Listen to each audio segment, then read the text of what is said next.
Okay, the fluids have been checked. We're in the car. Have the keys in the ignition. It's time to fire this podcast up. Thank God it's fired up. Of course, the Cordoba's never had much trouble firing up. But it's been 3 months. It's about time I start uniting all generations and types of Mopar fans, lovers, and enthusiasts everywhere. From Walter P. Chrysler to today's Mopar and beyond, this is episode number 20 of the Waltpar Podcast. Hello, everyone, and welcome. I am your host, Scott Gresser, Mopar since 1960, and I'm ever so grateful you can join me here again on the Waltpar Podcast. My email address is waltparpodcast@aol.com, and you can find me on most social media. Search Waltpar Podcast. And on YouTube and Rumble, search Waltpar. Like I said, it's been 3 months since I did my last episode. My apologies because I've had 2 interviews done, and they are probably mad wondering what has happened. Quite frankly, I don't blame them. I really don't. I should have had something out sooner, especially when I did these interviews and they're waiting to see what they sound like over the airwaves. But we're going to get to one of them today because coming up on episode number 20, I've had the honor of interviewing Craig Lane. He is a member of the Ohio chapter of the National DeSoto Club. We'll be talking to him in a little bit. That's coming up. But first, several things. It's been a busy summer. Part of it's procrastination. Part of it's laziness. Part of it's being busy. I cannot believe myself. I've been to 11 car shows this year with the Cordoba. That's like a huge record for me. I'm lucky if I do 5. But the Cordoba ran great. I went down to Columbus. That was close to 100 miles away one way. A little bit northeast of Columbus. I also took another trip to Heath, Ohio, which is near Newark in Licking County. And to finish up before I parked it for the season, I went to the Oak Harbor Apple Festival Car Show. And that's at least a 2-hour drive from our house. So the Cordoba ran, no flaws at all. It ran like a top. And I'm so blessed that car just keeps running so well. But another thing is, it all started back almost 2 years ago. Can you believe it? 2 years ago? I'm recording this right now on October 19th, 2025. But 2 years ago tomorrow, October 20th, 2023, when I put out my first episode of the Waltpar Podcast 2 years ago, and now here I am doing episode 20. Before I go any further, you might hear me have a lisp in my voice or in my speaking. I lost a tooth. Thankfully, this is an audio podcast, so you don't need to worry about seeing it.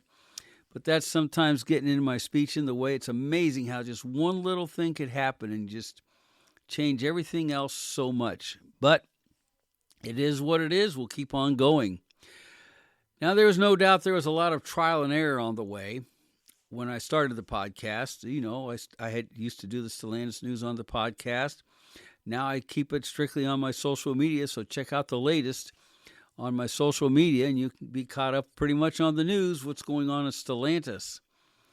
But, that was one of the things I've changed and several other things, and that will continue because this podcast, like all podcasts, all things broadcast, television, radio, video, whatever, they are always a work in progress. Just like your classic car itself.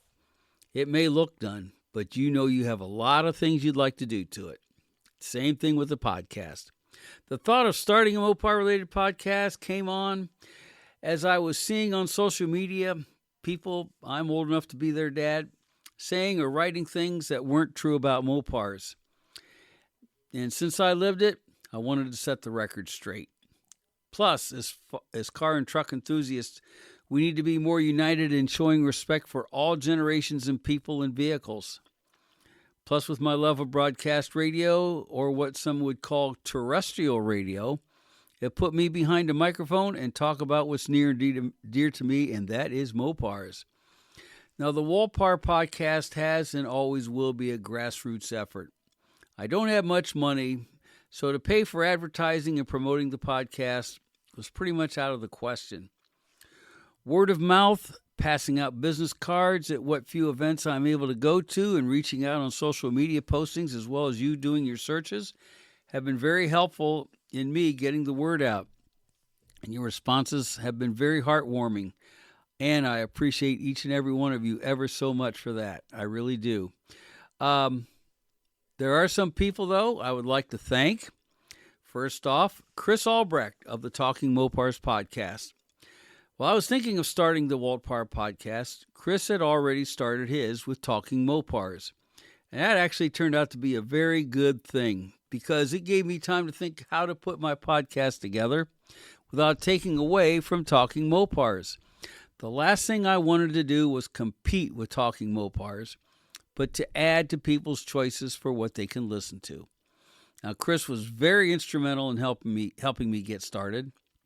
He helped me out with what equipment I needed to buy. He told me what services he uses, and he has given me great encouragement. He was one of the few people that have written back with comments, and I appreciate that, Chris. He has now stopped producing Talking Mopars. When someone asked him on Facebook what other Mopar-related podcasts are out there, I replied back myself telling that person about my podcast, the Walt Parr Podcast. Chris replied back saying, listen to this one. Chris, thank you so much for that. Now, he does have plans for a new podcast, so please stay tuned. You can find old episodes of Talking Mopars. They are still out on YouTube and on YouTube only.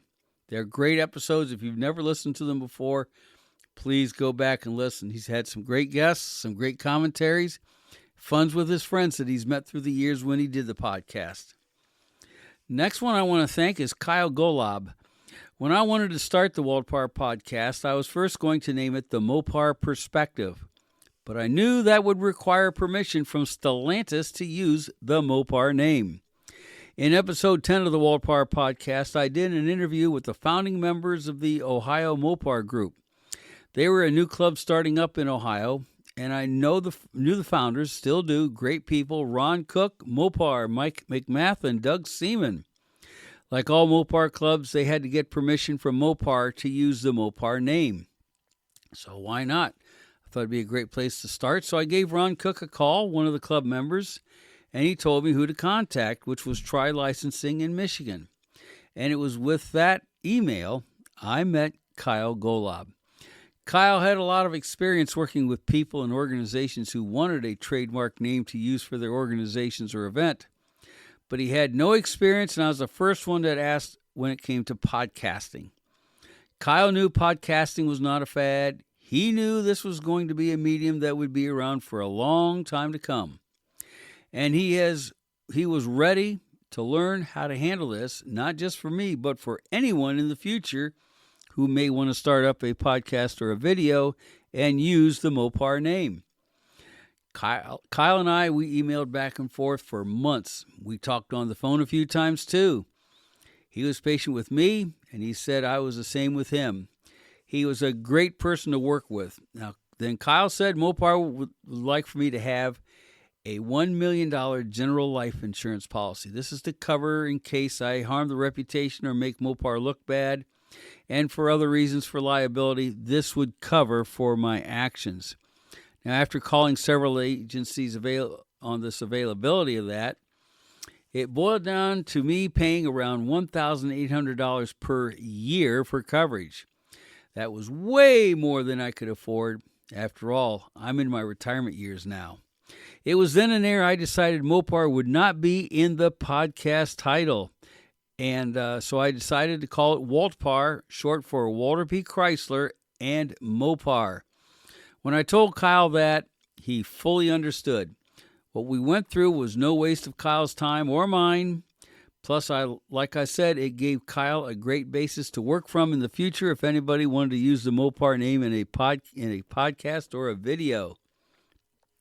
I thank Kyle from the bottom of my heart for all he's done for me. And if I ever get up to be a part of the Woodward Dream Cruise, I will definitely be looking Kyle up for a visit. He's a cool car guy. Kyle Golab, thank you so much. Now, although the following people had a small part, it was still huge for me. First off, my radio mentor, hero, And the one I look up to in broadcasting, former anchor of the famous CKLW 2020 News and the ABC News Radio Network, Mr. John Belmont Detro. John and I were in high school together. He and I used to talk a lot about the radio industry during gym class. John, thank you so much. Still a great guy. Prayers out to him for his health. Former senior meteorologist on staff at WJW Television and now on Heartfelt Radio WKJA out of Barberton, Ohio, Mr. Andre Bernier. Now, he helped me regarding liability insurance and the podcast service he uses, which was back then Anchor.fm. Andre was podcasting before podcasting was cool. He's actually up to episode 686 now of his podcast called the Weather Jazz Podcast. So make sure you check him out on that, the Weather Jazz Podcast. He was gone for 9 months, but he's back, and he helped me out a lot, and I appreciate it. Thank you so much, Andre. And finally, my distant cousin, who's on Monday through Fridays from 11 a.m. until 1 p.m. on 989 The Answer in Columbus, Ohio, and podcast host of We Tackle Life with former Ohio State University football player Chris Spielman. I want to thank my distant cousin, Mr. Bruce Hooley. Make sure you check him out as well. That's 98.9 FM The Answer in Columbus. It's also on TuneIn as well. And while I received this great help, I needed some tools to produce the Walt Parr Podcast. And where did I go for that? Micro Center in Columbus, Ohio, for the laptop, computer, microphones, and stand, and the small mixer box. For over 40 years, they have been and still are the place to go to for all your computer needs. They have it all right there. They've been around, like I said, for that long. I remembered when they were on Route 161. And that was in the early 80s when I was there. It was really cool to see that stuff. So thank you so much, Micro Center, very much for the great service you've given me. There's also software you need, and all of this software is free. First up is Audiotonic. It used to be called Audacity, and it's the recording software. It's free. You can download it for free, and takes care of all that for you. It takes a little bit getting used to, but once you do, it's very easy to use. CapCut is one word, CapCut file conversion software. And what that does, for me to put this podcast on YouTube and Rumble, they have to be what's called a .mp4 file. It's .mp3 for audio only, but since that is a video service, you need to convert that to a MP4 file. CapCut takes care of that very easily. And, of course, the company that puts out the Walt Parr Podcast for me, and I thank so much, is Anchor.fm. It's now called Creators by Spotify. Again, these are all free software downloads and services that can help you get your podcast going as well as mine. And if you want to start your own podcast, that's a good place to start. I also want to thank the following: 115 followers on Facebook, 818 on Instagram, 87 on X, 120 on Threads, 9 on Reddit, 34 on Blue Sky, 30 on Spotify, 22 on YouTube, and 5 followers on Rumble. Thank you all so much. And thank you so much for listening to the Walt Parr Podcast. I cannot, no matter how good of a podcast I do, I can't do it without you. So got to thank you, the audience, ever so much too. And so coming up next, we have Craig Lane of the Ohio chapter of the National DeSoto Club. The National DeSoto Convention was held in Akron, Ohio in the middle of June 2025. I was able to go to the show on Saturday at Hardesty Park in Akron. You can see the pictures I took on most of the Walt Parr Podcast social media pages. I know it's on Facebook, X, Threads. It's on also Instagram. So it's at least on those 4 there, so make sure you check them out. Some very sharp cars there. A couple weeks before that meeting took place, that's when I contacted Craig, and he did an interview with me. And we had a great interview. I hope you enjoy it. Before we start again, I want to personally apologize to the great members of the National DeSoto Club for me taking so long getting this interview out there. So please, thanks for your patience. Here is the interview with Craig Lane. Okay, I am here today in Akron, Ohio. This was, by the time this gets out, the headquarters hotel for the National DeSoto Convention held in Akron, Ohio. I'm at the Doubletree Inn on West Market Street, across from the Summit Mall. And I'm here today with Craig Lane, who's with the Buckeye chapter of the National DeSoto Convention. How are you, Craig? I'm pretty good. That's good. Tell us about the club. Well, the club was founded in 1986 in Ohio. We've had 39 conventions we didn't have one during COVID. But we go across the whole United States and Canada. We've been to Canada a couple times. We've been to California, New Mexico, South Dakota, Ohio, Pennsylvania, all over. Cool. How many people? Does it depend where the geography is? Do a lot of people drive their cars or do they haul them? It's a little bit of both. When you're in the Midwest, you can draw from all four compass points. Our last year we were in New Orleans and we didn't have a lot of vehicles show up. We're scheduled to have 62 vehicles on the show field on Saturday. All right, cool. All years DeSoto, do you think, or? Yeah, from the earliest, I know we have a couple 1929s and we have a couple 61s, so we have the spectrum in between. Okay. So how's the membership coming in the club? Is it, are we seeing any youth coming in? Are we seeing some people in their 30s or 40s maybe or not? Or what do you think's been going on? Well, we're getting a few. We don't have a lot. The majority of our people are senior citizens. Okay. That's true with the classic muscle car club I belong to, the Mid-Ohio Mopars. So we do have a few that, some of them parents had cars. Some of them they got interested over the internet. They're fun to drive, and we've got an action-packed schedule for this weekend. We're actually going to go to Stan Hewitt on Thursday, and then we're going to go to the peninsula to the Cuyahoga Valley Scenic Railroad. And then on Friday, we're going to the Rock and Roll Hall of Fame and then Crawford Aeronautic Museum. And then Saturday, we have our show just down the road. So yeah, in other words, you're not just going to be just sitting around with your cars, just talking in your lawn chairs and stuff. You got things you want to do. We always have a driving tour, and our driving tour is on Thursday this year. All right, cool. Give us a little bit of a history on the DeSoto, if you can. Well, the DeSoto model years were from 1928 to 1961.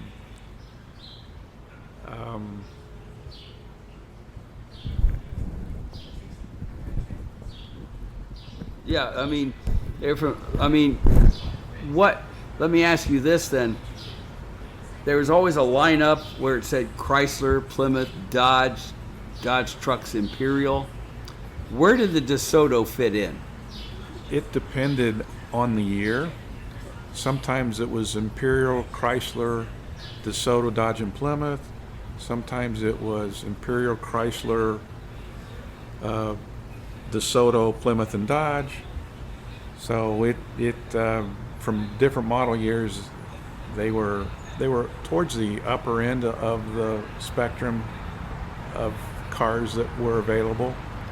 Would you say then, now Plymouth, although in the 70s it didn't do it so much, but when Plymouth first came out, it was the economical brand for Chrysler dealers. Was DeSoto in between those two? Yes. And was it above Dodge? Yes. Okay. So a little bit of middle luxury there then. Exactly, yeah. Now, did DeSotos have their own engines or were they corporate? They were corporate. So like the Hemi engines would start out in the Imperial, and then they'd work their way through the different brands. Hemis were in DeSoto for 55 and 56, but they were earlier in some of the other Chrysler products. Like the 331s that were in the Chrysler 300? That 331, it was the engine for the 56 DeSoto, and the 55 DeSoto had a 291. Okay. Did they have the 392s in the later 50s? No, No. Okay. not that I'm aware of. Okay. All right. But they did have some of the Hemis. Did they share the Polysphere head engines? Yes, Okay, like the 318 and the 315 and some of the some others. of them. I'm not real familiar. Mine 55 and 56 is where I land. I've had two of each, and they're nice highway cars, that's for sure. They were offered in 2 doors, 4 doors, convertibles. Yes, sir, and station wagons. Yes, forgot about station wagons. Yes. So they stayed successful for quite a few years. As you said, they started out in 1929. When did people start seeing signs that they were going to be discontinuing it? It was towards the very end of the 1960, 61, so nobody saw it. Really? Nobody saw it coming. Not that I'm aware of. There were not like less models coming out like in the later 50s or something. No, sir. They had most of the model were in up until 1960, 61. Okay. Now, so they discontinued DeSoto. Were they built along the same factories as all the other cars? They were built in Detroit and also in California, but they had their own factories. So they didn't go down the same line as a Chrysler, No. a Plymouth, or a Dodge, or an No. Imperial. they actually had a DeSoto plant on Jefferson Street in Detroit, and they tore that thing down a few years ago, and we actually were able to get some bricks Okay. out of the factory. All right. So, what people don't know is I don't do this as a script. I don't have strict questions because I want it to flow make you feel relaxed and everything. And so, when people drove DeSotos, let's see, you're going to have like 62 cars there this year. How often do these people get their cars out? We have kind of lists of. We have the loyal, and I'm probably not going to say this correctly, but we have a list of people who drive their cars to the DeSoto conventions, and we have probably a dozen or so that have gone to 15 or more conventions, driven or trailered. They were physically at the convention site. Cool. Is it hard to get DeSoto parts, Yes. mechanical or sheet metal?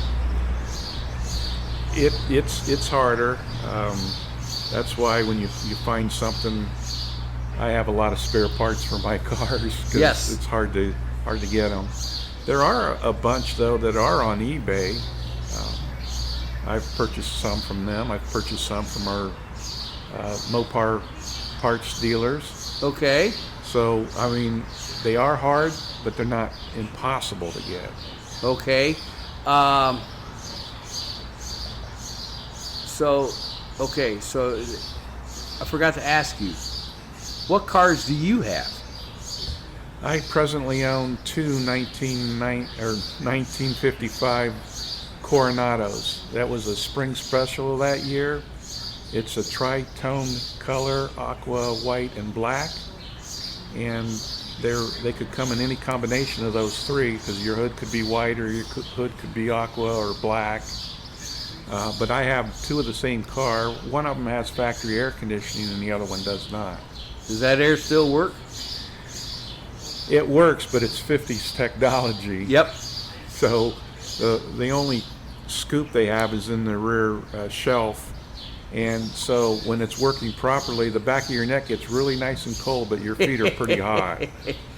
Now, for people who might find one with air conditioning, it's run through the whole system of the car, the stock car, correct? Correct. Now, what do you do for Freon? Well, what I did on the one I have is I converted it to 143. 134, okay. I'm sorry, yeah, No, 134. no, that's all right. That's all right. And what did you have to do for that for maybe other DeSoto listeners out there? They purged the system of the other Freon, and then they put their adapter onto the line, and that's all they had to do. Okay. They didn't change the filter. No. Okay. Some people say they do that regardless, just so you know it's totally clean and all this and all that, and it's been working fine. Some people have told me that R134 works, but it doesn't freeze you out like the old R12. That's true. Okay, but you still get cold. Yeah. All right. Now, what engines are in those cars? These are the 291 Hemi engines. Okay. And now, mechanically, can you still get parts for that engine? Yes. Pretty easy. Yeah. We have a couple vendors in the south that have Hemi engine parts. Okay. How about transmissions? Not that I'm aware of, but I do know some people that do repair them. Okay. I'm just trying to go through the list here. What do you burn for gasoline? I use the non-ethanol. Okay. It's local. About one town around here has that gas pump, so I know where those are, and that's all I run. Now, do you put an octane booster in it? I'm supposed to. I haven't yet. Okay. Because on my Cordova, if I don't put octane boost in, I'll be hearing all day long. So, in my car. So 62 people are going to be here. Will one of them be Howard Cunningham's car? Yes, there's going to be a Suburban, a 47 long wheelbase Suburban's going to be here. All right. Cool. Because, Plymouth's got the Christine. We have the General Lee, the Fast and Furious Chargers, the Vanishing Point. But the most famous DeSoto that I know of was Howard's and Happy Days. Yeah. And there will be one there. Yes, sir. Cool. Well, is there anything else you want to add that I may have missed that you could think of? The DeSoto convention, this will be going on afterwards, but the DeSoto convention is going on the 27th, 8th, and 9th of June. What is social media? What do you have out there? I mean, do you have a Facebook page? No, we have a website, the National DeSoto Club. And that's desoto.org, correct? Yes. Okay. And you can find information about the shows there. I did find out from that website that you were having it in Akron this year. So that's what got us to do this interview, which I appreciate you doing today. They're also on Facebook. That's what I'm saying. You're on are you on any other social media or not? Not that I'm aware of. Okay, but they are on. I thought they were on Facebook. Mm-hmm. Yeah, they're on Facebook. And if you think with these old cars that these people don't have fun with them, guess again, because members do get on the Facebook page and show off where they're going to be locally. I'm going to go to this cruising, I'm going to go to that. And they love driving their cars around, and they do have some fun, folks. So it's not like these cars are old and they're fuddy-duddies. Here's something I graduated in high school in 1972. And there's this gentleman, 53 years later. When those cars were new, any car like that, we drove them hard. We had fun with them. We were not afraid to go fast in them. And the old cars back then, you'd see an old car, oh God, they're going to go slow. I'm going to slow me down. I got to get around this guy. Well, now, every once in a while, I see these people, like this one gentleman, he has a 1972 Cutlass convertible. And no matter if it's a 350 or 400, you drove an Oldsmobile hard, you had to. He's like putting around town 25 mile an hour. It's like, jeez. I mean, do you keep your DeSoto up to speed? Oh, yeah. Yeah, it's highway speeds. That's right. I mean, we don't go overboard like we used to in our youth, going trying to see if we can bury the speedometer or not. But you do keep with the speed limit and up with the Yes. traffic. Especially post-war cars. Yes. It's a little harder for the pre-war because they really weren't made to be that fast. Right. And for people, the young folks listening to this may not know, the war we're talking about is World War II. Post-war is the truck started all new after World War II was done in 1948. The cars all got restyled and going in 1949. Anything prior to that is pre-war. After that, 1948 model year, we'll say, is post-war. And that's what he's talking about. So, yeah, they said that the Dodge Brothers clubs, those cars mainly go, the real older ones go about 35 mile an hour tops, and then they start going back. They go up a little bit faster through their 1938s that they have. Mm-hmm. But did they use the 6 cylinders in DeSoto's? Yes. And it's the same flatheads that were in the other cars? Yes. Okay. So yeah, and I'm sure the rear axles were the same too. So it's basically what the body was. And did they have the record players like the Chryslers? Oh, yes. Okay. Mm-hmm. Because it was the next step down from Chrysler. Mhm. It was, so I would say it would be like Chrysler, DeSoto, Dodge, Plymouth, Imperial, even though Imperial was the luxury car, and then Dodge trucks in the U.S., Dodge and Fargo in Canada. So, were they popular in Canada? Do you know? I don't know. Okay. I'm assuming they did. Okay. They also did exports, so there was DeSoto trucks in Turkey, there was DeSoto cars in Argentina, and in Australia they had a DeSoto Ute. Yes, that's one thing I'm glad you brought up were the exports, because they sold DeSoto trucks in Cuba before Castro took over. We got to talk about the Diplomats, because like you told me on the phone, they were not sold in the U.S. And a lot of these Diplomats were Plymouths with the famous, so if you look at a DeSoto in the 40s and 50s, they call their grill teeth. Am I right? Yes. And these, in the 50s especially, maybe in the 40s, the DeSoto Diplomats that were sold export were Plymouths that had the DeSoto tooth grills in them. Can you tell us what you know about them or not? No, there's not a lot that I know. I know that what you said is correct. They did the badging for DeSotos, and sometimes, like the DeSoto truck over in Turkey, I think they made that somewhere else and trucked it in to them, and then they assembled it there. Yeah, because I saw a DeSoto truck. It was nothing like, it wasn't even based like on the Dodge Commer trucks, Kommer trucks. They were their own cab and everything. Am I correct? Yes, sir. Yeah, because that's what I saw too. And actually, DeSoto were actually around in the 70s, like the truck, like in Turkey and like Yes. that. And if you look at the serial number plates on a Dodge truck, for a lot of years after the fact, I think 1972 or 74 was the last year for the Fargo trucks in Canada, but the plates that had the serial numbers still kept saying Dodge, Chrysler, Plymouth, DeSoto, and Fargo. Even after they were done, they still said DeSoto on them. And I found that was, I found that true too. Are they doing anything special this year because of Chrysler's 100th? All the clubs have been invited over to Carlisle for that 100 years of Chrysler, and we have a contingent going over there. Are you going? No, I am not. Yeah, I'm not able to go this year. I have other things to do, so I'm not able to go. I wanted to go and do a lot of coverage there, but I can't.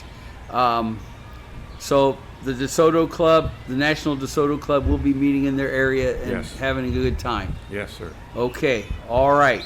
So DeSoto.org, plus you are on Facebook. Is there anything else you want to say, Craig, that you could think of that I might have missed out? It's delightful, it's lovely, it's DeSoto. There you go. And how long was that ad campaign? That was in the 50s. Okay, I can see that. Was it musical or was that? Yes. Okay, gotcha. Well, there you go. Well, Craig, thank you so much for the interview today and taking the time to be here on the Walt Parr Podcast.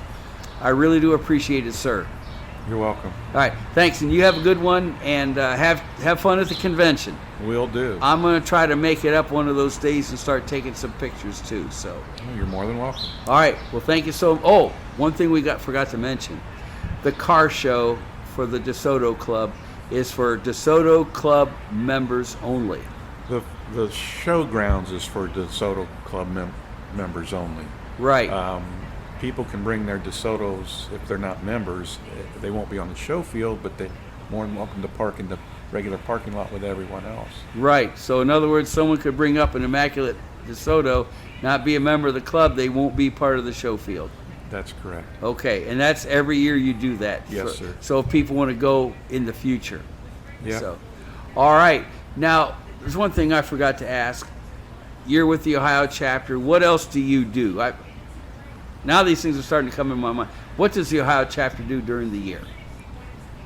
Oh, we meet a few times a week all over the different parts of the state. We have a Thanksgiving meal that we always meet in Plain City in November. We go to historic places throughout the state. We have picnics that we go to. Okay. So there's a 3D picnic, Delightful to Lovely DeSoto. It's up in Geauga County. All right. Beautiful part of the state. So, okay. All right. Well, Craig, again, thank you so much for being on the Walt Parr Podcast today and telling us about the DeSotos. We really do appreciate it very much. You took time to be with me today. You're welcome. All right. Thanks, Craig. Bye. Bye-bye. Thank you so much for Craig Lane for being here as part of the Walt Parr Podcast episode number 20 for his great interview regarding the DeSotos and the National DeSoto Club. I also found an article, a very quick one for the DeSoto history, over at DodgeGarage.com. I have that link of that article on the history of DeSoto by James Maxwell. So please look that up on my on Facebook and the other pages I do my news on, and you will find it there. I pulled it. It was from about, I think, April or March when he did that article on DodgeGarage.com. A great historian, James Maxwell is. He has some very interesting articles, so make sure you do check out DodgeGarage.com. One of my latest ones is when he went back in time and did the quick one on the DeSoto, so please make sure you check that out. Now, as 2025, and thanks again there, Craig, very much. As 2025 is winding down, Phil Amarand of the Tri-State Mopar Club of Cincinnati, Ohio, Bill Adams, National President of the Walter P. Chrysler Club, and me are starting to get event dates together for 2026. And you will find all of the events that I announce here at the end of the podcast in the latest copy of the WPC News, the Walter P. Chrysler Club News. You can get your copy of that only when you join the Walter P. Chrysler Club. Go to chryslerclub.org for more information. Now, if you do have an all-Mopar event, be it a swap meet, show, whatever, please let us know. You can email your flyer at waltparpodcast@aol.com or message me on my social media at waltparpodcast. And please, prior to going to an event you are wanting to go to, make sure you contact the event staff to make sure the event is still going on. And before I conclude with the event calendar, I want to thank you so much for joining me here. Thanks again to Craig Lane of the Ohio chapter of the National DeSoto Club for joining me, and Phil Amarand of the Tri-State Mopar Club of Cincinnati, Ohio, for his contribution with his event listings. And all that helps with episode number 20 of the Walt Parr Podcast. Remember, you can join me as well on most social media.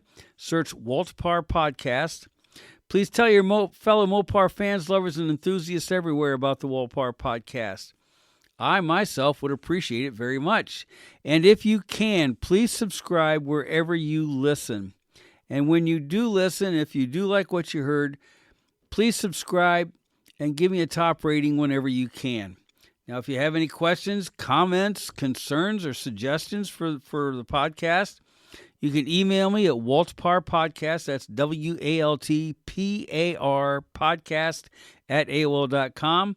You can snail mail me at P.O. Box 455, Apple Creek, Ohio, 44606. You can follow me on social media as well and direct message me with what you have. Now, please, whenever you go to a car show, and I can't stress this enough, whenever you go to a car show or a cruise-in, find a Mopar that is totally different than yours and say hello to that person who's with the car. And you can learn so much, and he can learn so much from you too. Now, thank you so much for listening. I hope you join me here next time for the next episode of the Walpar Podcast. And as Mike Bonadonna of the Citrus County, Florida, USA Mopar Club says, keep driving those highways. Drive your Mopars. Uniting all generations of types of Mopar fans, lovers, and enthusiasts everywhere. From Walter P. Chrysler to today's Mopar and beyond, this has been the Walpar Podcast. Take care, everyone. The Walpar Podcast is a production of Auto Catawba, LLC. Now let's go and see what is left for 2025. In the great state of Florida, November 1st and 2nd, it's Mopars with Big Daddy at the Don Garlits Drag Racing Museum in Ocala, Florida. Phone 352-245-8661 or go to garlits.com. As we go down here, November 15th, it's Fall Mopars at the Rock at Rockingham Dragway in Rockingham, North Carolina. RockinghamDragway.com for more information. November 1st, it is the 19th annual Mopars at the Park car show, drag racing, and swap meet at Tulsa Raceway Park, Tulsa, Oklahoma. You can phone 918-645-9078 or email LexiF at valornet.com. That's LEXIEF at VALORNET.com. Or look up on Facebook, LexiFowl, LEXIEFOWLE. October 22nd through the 25th. Mopar Fever at Myrtle Beach, South Carolina. You can go to the website 8F3mopars.org or keep that same name and look them up on their Facebook page to view their activities. And there will be one event left to finish up the High Performance Incorporated and Drive Shaft Shop Modern Street Hemi Shootout Series presented by Sippel Speed and Performance. And that final date is November 15th and 16th. You've seen that all Mopar weekend at Rockingham Dragway. That also includes the final stop in the National Street Hemi Shootout. You can go to hemirace.com for more information. Thank you so much for joining me here on the Walpar Podcast. Appreciate it as always. We'll talk to you soon.